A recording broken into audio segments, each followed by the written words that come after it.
The cannabis industry is ripe for entrepreneurship, and joining me now is Amanda Ostrowitz. She is the CEO of now Regs Technology. It used to be known as CannaRegs. So, Amanda, let's talk about what the company does right now, and then let's get into this new vision for your company. So what CannaRegs start? Yeah, absolutely. And so CannaRegs is what you'll still come to know us as whenever we're in the cannabis industry. We'll stay CannaRegs, that's who we are. But what is CannaRegs? So what we are is we're a legal technology platform that tracks all the laws and regulations as they pertain to the cannabis industry. That's everything from the federal level down to the state level and the local level, even your city and county level law. We track governments. We track every time a government talks about the subject of cannabis. So through the first time a city might ever have an informational item on cannabis, through its passage of laws, its issuance of licenses, you name it. So when you talk about that, most people in the cannabis industry realize that some of this is really very hyper-local, especially in Massachusetts where we're at for the CWCB conference. You know, it is down to the town as to licenses for recreational use cannabis. How do you do that? Because how do you keep track of all these little towns and all their little meetings? Well, that's a question a lot of people ask me all the time, and you know, of course, that's the secret sauce. You know, I got off stage at a conference at Stanford, and 5 legal tech companies were lined up to ask me, "How do you do local?" But that's what makes us so different, and that's why people are paying attention to us in the legal tech world outside of cannabis. And what we figured out how to do is we figured out how to track local government. We created a whole bunch of systems and rules and processes because every single city and county does things differently. They put out their information differently. Each state has different timing requirements on that. Your company is now called Regs Technology, so what's behind that? Well, once we had figured out how to track these municipal governments, you know, we realized nobody had done that before, not just in cannabis, but period.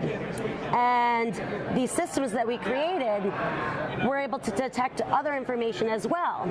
And we realized that we could take exactly the model we've created and apply it to any other highly regulated, hyper-local industry by just changing out the library of search terms that our tech is operating on. And in fact, the way that we ingest, for example, the agenda information from different cities, you know, that's how we track how they're meeting, we're able to actually put a layer of data science on top of that where it will tell us when new things are emerging. So what kind of industries? So let's say, for example, it was 9 months ago, our technology would have said, hey, here's something new we've never seen in agendas before, scooters. Like, why are scooters all of a sudden coming up? Oh, wow. Well, yeah. you know, scooters are creating havoc on all these locals, and each local government's regulating them. And so, you know, something like scooters is a part of a platform that we have envisioned calling transit regs, and it's going to probably be 12 to 18 months before that's done, but we'll be tracking scooters, dockless bicycles, app-based rideshare, robotic deliveries, autonomous vehicles, and even electric vehicles and parking technologies. As cheesy as that might sound, these things are all hyper-local issues.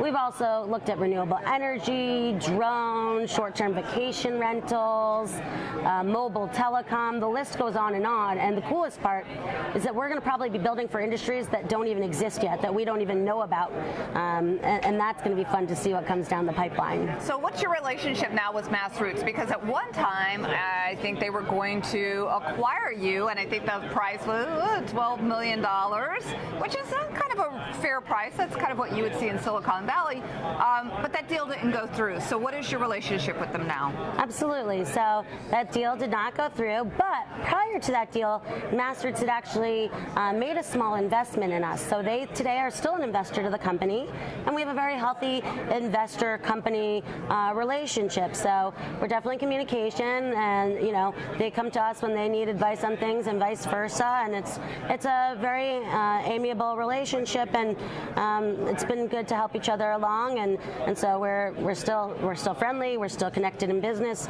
The conversation of acquisition is just no longer on the table. And are you guys raising? Have you raised any funds? Well, there might be a press release here soon, but we're growing. And you're growing by leaps and bounds, correct? Yeah, we started the year with about 6 people on our team. We're at 16 or 17 now, and counting. Will probably be over 20 at the end of the year. And I mean, we're growing extremely quickly. We've had a record last 30 days of sales growth. It's been pretty exciting, and we don't see the momentum slowing down. My guess is that MassRoots is going to be very happy with their investment someday. This is Amanda Ostrowitz. She's the CEO of Regs Technology, and I'm Deborah Borchardt with the Green Market Report.